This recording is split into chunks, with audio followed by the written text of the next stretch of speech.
Back to clean news UP. चलिए देखते हैं उत्तर प्रदेश की 25 फटाफट बड़ी खबरों को। इससे पहले आप न्यूज को कहां से देख रहे हैं हमें कमेंट में बताना बिल्कुल ना भूलें। साथ ही हमारे फेसबुक पेज को भी फॉलो करें। फेसबुक पेज का लिंक डिस्क्रिप्शन में दिया गया है। यूजीसी ने दी करोड़ों विद्यार्थियों को खुशखबरी, दिया ये महत्वपूर्ण तोहफा। पूरे देश में कोरोना का कहर अभी भी जारी है और ये हर किसी को प्रभावित कर रहा है। कोरोना के कारण अगर सबसे अधिक प्रभावित कोई है तो वो विद्यार्थी वर्ग है। कोरोना वायरस संक्रमण की वजह से ऑनलाइन कोर्सेज की डिमांड बहुत ज्यादा बढ़ गई और इसे देखते हुए विश्वविद्यालय अनुदान आयोग यानी यूजीसी ने 900 स्वायत्त कॉलेजेस को ऑनलाइन डिग्री कोर्स शुरू करने की अनुमति दी। आयोग की तरफ से ये फैसला राष्ट्रीय शैक्षिक नीति के तहत लिया गया। फिलहाल इस फैसले को दूरगामी दृष्टि से देखा जा रहा है। मुख्यमंत्री योगी बोले, अमेठी में बन रहा मेडिकल कॉलेज 2023 में पूरी हो जाएगी क्षेत्रवासियों की तमन्ना। उत्तर प्रदेश के मुख्यमंत्री योगी आदित्यनाथ ने बुधवार को तिलोई कस्बे में राजभवन के पीछे स्थित मैदान पर एक विशाल जनसभा में उमड़े जनसैलाब को संबोधित करते हुए भाजपा की डबल इंजन सरकार की नीतियों का बखान करते हुए उपलब्धियां गिनाई। इस दौरान उन्होंने समाजवादी पार्टी समेत अन्य विपक्षी पार्टी पर जमकर निशाना साधा। मुख्यमंत्री योगी ने कहा कि तिलोई आया हूं तो हमें उस सच को स्वीकार करना होगा जो सत्य वास्तव में सदैव हम सबके विकास में बाधक रहा। पहले 2017 के बाद प्रदेश में क्या परिवर्तन हुआ, वो परिवर्तन आपसे छिपा नहीं। आज तिलोई की जनता को इस बात के लिए बधाई देता हूं कि उन्होंने 2017 में जिन्हें अपना प्रतिनिधित्व करने के लिए चुना था, आज उनके प्रयासों से तिलोई में एक मेडिकल कॉलेज मिला है जिसका शिलान्यास हो चुका है। विश्वविद्यालय के छात्र छात्राओं के लिए जरूरी खबर, अब बिना गेट पास नहीं मिलेगा प्रवेश। आगरा के डॉक्टर भीमराव अंबेडकर विश्वविद्यालय में बिना गेट पास प्रवेश पर रोक लगा दी गई। बुधवार को गेट पास बनवाने वाले को ही प्रवेश दिया गया, जिससे व्यवस्था चरमरा गई। दोपहर को हेल्प डेस्क पर छात्र छात्राओं की लंबी लाइन लग गई, जिससे छात्र छात्राएं परेशान हो गए। वहीं बीएमएस के छात्रों ने गेट के बाहर प्रदर्शन किया। पुरानी गाड़ी को बदलें, इलेक्ट्रिक गाड़ी में ना होगा पॉल्यूशन, ना कटेगा चालान। जिन वाहन मालिकों के पास 15 साल से ज्यादा पुरानी गाड़ियां हैं या फिलहाल में उनकी गाड़ी 15 साल से ज्यादा पुरानी हो जाएगी तो उन्हें आजकल इसकी बेहद चिंता सता रही है कि वो अपनी पुरानी कबाड़ हो चुकी गाड़ियों का क्या करें।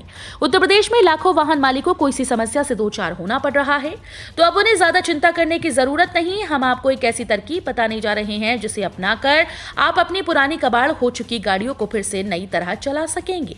साथ ही आपका चालान भी नहीं होगा, आप अपनी इन गाड़ियों का फिर रजिस्ट्रेशन करा सकेंगे। जी हाँ, आप ईवी रेट्रोफिटिंग के बारे में बताने जा रहे हैं। इसके माध्यम से वाहन को जीरो पॉल्यूशन बनाया जा सकता है। इससे ध्वनि प्रदूषण में भी कमी आती है और गाड़ी में गर्मी उत्पन्न नहीं होती, जिसके कारण गाड़ी चलाते समय किसी भी प्रकार की वाइब्रेशन नहीं होती। असिस्टेंट प्रोफेसर हिंदी और संगीत विषयों का इंटरव्यू शेड्यूल जारी। उत्तर प्रदेश उच्चतर शिक्षा सेवा आयोग ने असिस्टेंट प्रोफेसर भर्ती हिंदी व संगीत विषयों में सफल अभ्यर्थियों का साक्षात्कार कार्यक्रम जारी कर दिया।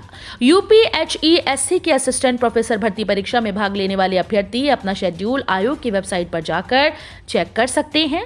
यूपीएचईएससी की ओर से जारी नोटिस के अनुसार विज्ञापन संख्या 50 में विज्ञापित सहायक आचार्य के हिंदी विषय के लिखित परीक्षा में सफल अभ्यर्थियों का प्रथम चरण का साक्षात्कार दिनांक 9/3/2022 से दिनांक 16/3/2022 तक और सहायक आचार्य संगीत गायन का साक्षात्कार दिनांक 16/3/2022 को निर्धारित किया गया है। बिहार, यूपी और झारखंड की ट्रेन पर असर, 28 तक 17 ट्रेनें रद्द। असम के रंगिया मंडल में ब्लॉक और नॉन इंटरलॉकिंग काम के कारण यूपी, बिहार और झारखंड से गुजरने वाली ट्रेन पर भारी असर पड़ने वाला है। 28 फरवरी के बीच पूर्व मध्य रेलवे की 17 ट्रेन को अलग अलग तारीखों में रद्द कर दिया गया।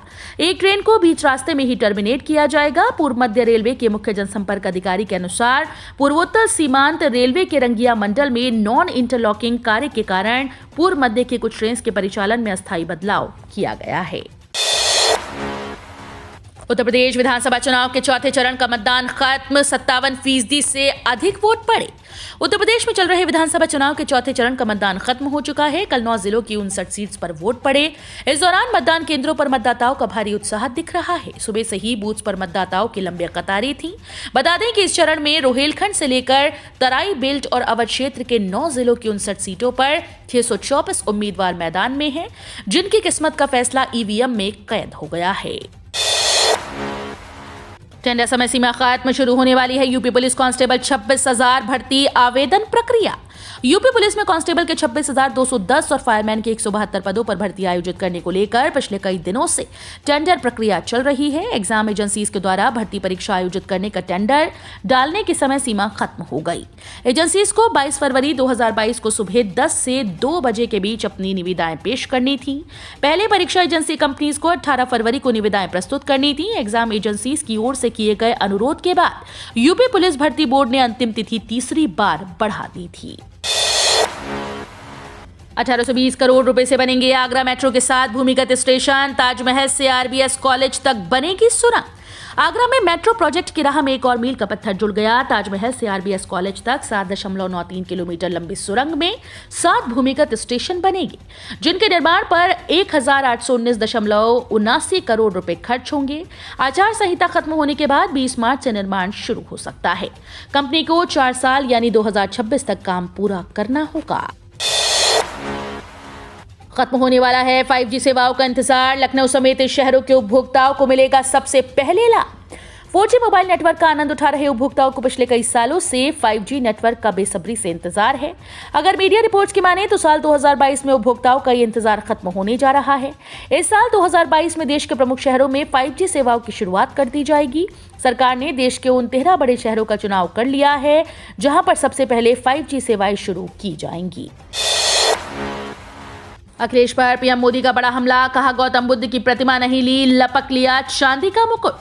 चौथे चरण की वोटिंग के बीच बुधवार को कौशांबी पहुंचे प्रधानमंत्री नरेंद्र मोदी ने अखिलेश यादव पर बड़ा हमला बोला। एक दिन पहले कौशांबी में सपा के मंच पर अखिलेश द्वारा गौतम बुद्ध की प्रतिमा न लिए जाने पर पीएम मोदी ने कहा, मैं कल कौशांबी का एक वीडियो देख रहा था कि ये घोर परिवारवादी किस तरह दलितों का अपमान करते हैं। उस वीडियो में ये साफ दिखाई दे रहा है। पीएम मोदी ने भाजपा के मंच से जनता से पूछा, इन परिवारवादियों को इन्हें भगवान गौतम बुद्ध की प्रतिमा स्वीकार नहीं, ये भगवान बुद्ध का अपमान है कि नहीं, ये दलितों, पिछड़ों और गरीबों का अपमान है कि नहीं। मुसलमानों के पिछड़ेपन पर बोले सीएम योगी आदित्यनाथ, जाने क्या बताई सबसे बड़ी वजह। उत्तर प्रदेश में विधानसभा चुनाव के चौथे चरण की वोटिंग के बीच मुख्यमंत्री योगी आदित्यनाथ ने बुधवार को अमेठी में प्रचार करते हुए सपा, बसपा और कांग्रेस पर जमकर हमला किया। मुख्यमंत्री ने इन दलों की राजनीति का आधार जाति, पंथ और मजहब को बताते हुए कहा कि इन्होंने सामाजिक ताने बाने को छिन्न भिन्न कर सुरक्षा के साथ खिलवाड़ किया। उन्होंने मुसलमानों के पिछड़ेपन को लेकर वोट बैंक बनने की उनकी तमन्ना को जिम्मेदार ठहराया। मलिक मोहम्मद जायसी की एक रचना का जिक्र करते हुए मुख्यमंत्री योगी आदित्यनाथ ने कहा कि हमारे इष्ट देव गोरक्षनाथ के परम आराधक जायसी की बात को काश आजादी के बाद भारत के प्रत्येक मुसलमान ने माना होता तो संभवतः वो न केवल संपन्न होता बल्कि किसी आरोप प्रत्यारोप से भी मुक्त रहता। अखिलेश बोले, बीजेपी सत्ता में आई तो पेट्रोल होगा 200 के पार। बहराइच के गेंदघर में बुधवार को समाजवादी पार्टी की ओर से राष्ट्रीय अध्यक्ष अखिलेश यादव ने जनसभा को संबोधित किया। उन्होंने कहा कि आज भाजपा सब कुछ बेच रही है। हवाई चप्पल पहनने वालों के लिए हवाई जहाज में सफर का लालच देकर हवाई अड्डा ही बेच दिया। यही नहीं, पानी का जहाज, रेलवे स्टेशन की कीमती जमीन, बंदरगाह, सब कुछ सरकार बेच रही है। अखिलेश ने कहा कि अगर बीजेपी सत्ता में आई तो पेट्रोल की कीमत 200 रुपए के पार हो जाएगी। गरीबों को एलपीजी सिलेंडर बांटने की कीमत क्या थी और देखिए अब इसकी कीमत कितनी है। देश की पहली पॉड टैक्सी के रूप में फिर किया बदलाव। हर 3 सेकंड में मिलेगी सर्विस।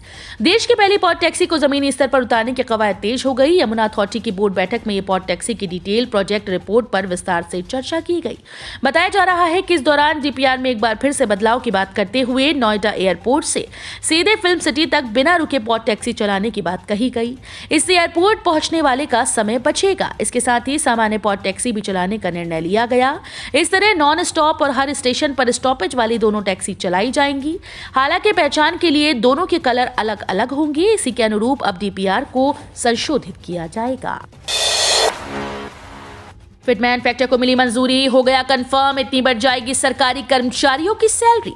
प्रधानमंत्री नरेंद्र मोदी सरकार केंद्रीय कर्मचारियों के फिटमेंट फैक्टर में बढ़ोतरी करने की घोषणा जल्द कर सकते हैं। मीडिया रिपोर्ट्स की माने तो ये कंफर्म हो गया है कि सरकार फिटमेंट फैक्टर को मंजूरी देगी।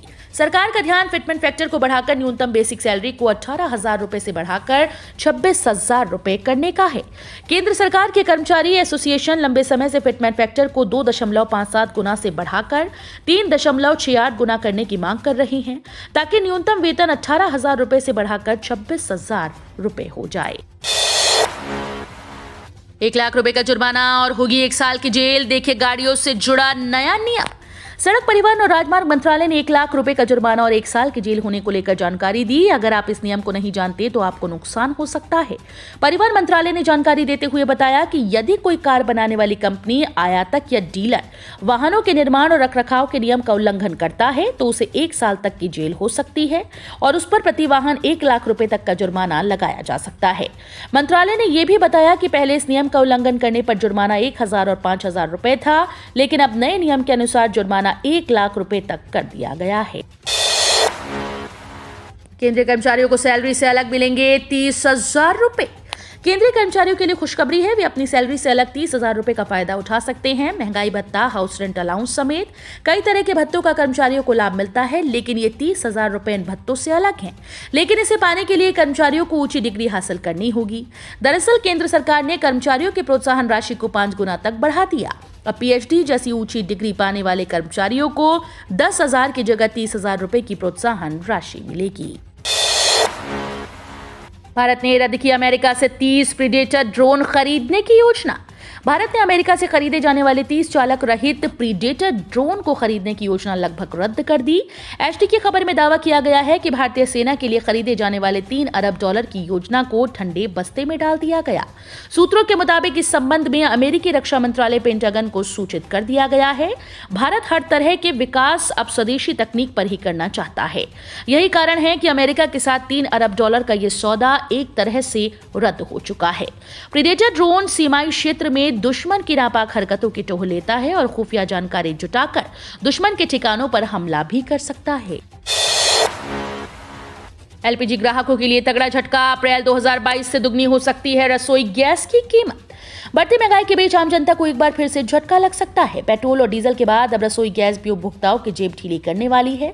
अप्रैल से खाना बनाना और भी महंगा हो सकता है। दुनिया भर में गैस की भारी किल्लत हो गई और अप्रैल से इसका असर भारत पर भी दिखने लगा है, जिससे यहाँ भी गैस की कीमतें दुगनी हो सकती हैं। वैश्विक स्तर पर गैस की किल्लत होने से सीएनजी, पीएनजी और बिजली की कीमतें बढ़ जाएंगी। इसके साथ ही वाहन चलाने के साथ फैक्ट्रीज में उत्पादन की लागत भी बढ़ सकती है। जनधन खाता धारकों के लिए बड़ी खुशखबरी, हर महीने मिलेगा हजारों का फायदा। जनधन खाता धारकों के लिए अच्छी खबर है। केंद्र सरकार की ओर से जनधन खाता धारकों को हर महीने हजारों रुपए का फायदा दिया। अगर आपने भी जनधन अकाउंट खुलवा रखा है तो चेक कर लें आपको ये फायदा मिल रहा है या नहीं। सरकार ने देश के गरीबों और जरूरतमंद लोगों में बैंकिंग सुविधाओं का विकास करने के लिए इस योजना की शुरुआत की थी। आपको बता दें कि जनधन खाते के तहत अगर आपके अकाउंट में 0 बैलेंस है तब भी आपको पूरे 10,000 रुपए तक की मदद बैंक की तरफ से मिल सकती है।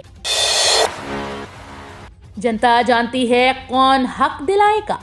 5 राज्यों के चुनाव पर पूरे देश की नजरें लगी हुई हैं। सबसे ज्यादा घमासान उत्तर प्रदेश में है। वहां पर कांग्रेस व बसपा के कमजोर दिखने में भाजपा और सपा में लगभग सीधे चुनाव की स्थिति बनी है।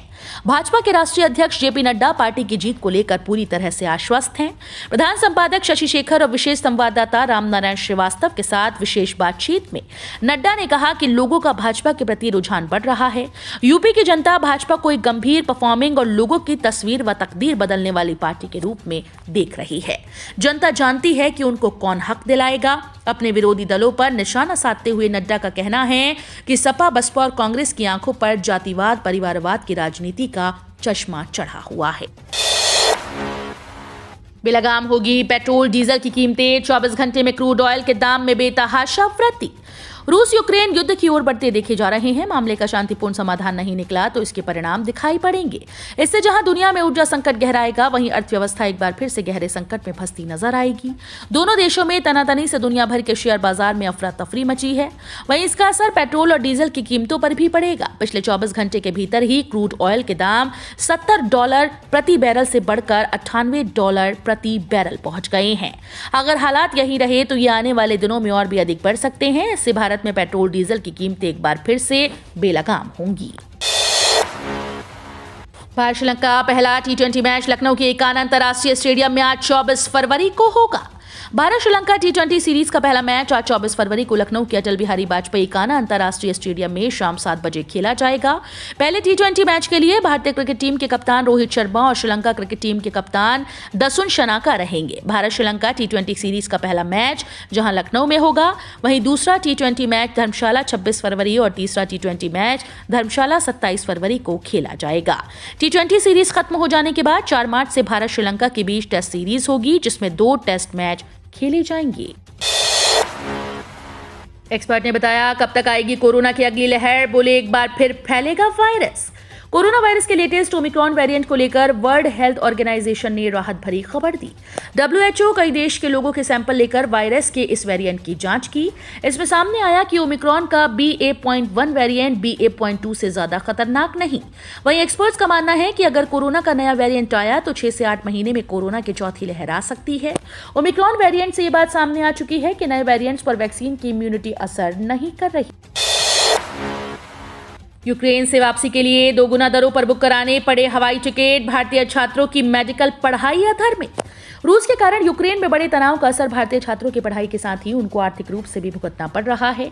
हालात ये हैं कि यूक्रेन से भारत आने के लिए सामान्य दिनों में जो टिकट 23 से 25 हजार रुपए होती है, वही टिकट आज 60 हजार से लेकर 1 लाख तक में मिल रही है। यूक्रेन में पैदा हुए हालातों के चलते वहां पर मेडिकल की पढ़ाई कर रहे हजारों छात्र अब वापस भारत लौटने लगे हैं। इन भारतीय छात्रों को आगामी 27 फरवरी को टिकट मिली है। वहीं एयर इंडिया ने भी अपनी स्पेशल फ्लाइट शुरू कर दी, जिससे कि यूक्रेन में फंसे भारतीय और छात्रों को वापस लाया जा सके। अपने बच्चों को डॉक्टर बनाने का सपना लेकर यूक्रेन भेजने वाले अभिभावकों ने सपने में भी नहीं सोचा होगा कि एक दिन हालात ऐसे होंगे। तो ये थी आज की 25 फटाफट बड़ी खबरें। अगर आपको न्यूज पसंद आई हो तो वीडियो को लाइक और शेयर जरूर करें। धन्यवाद।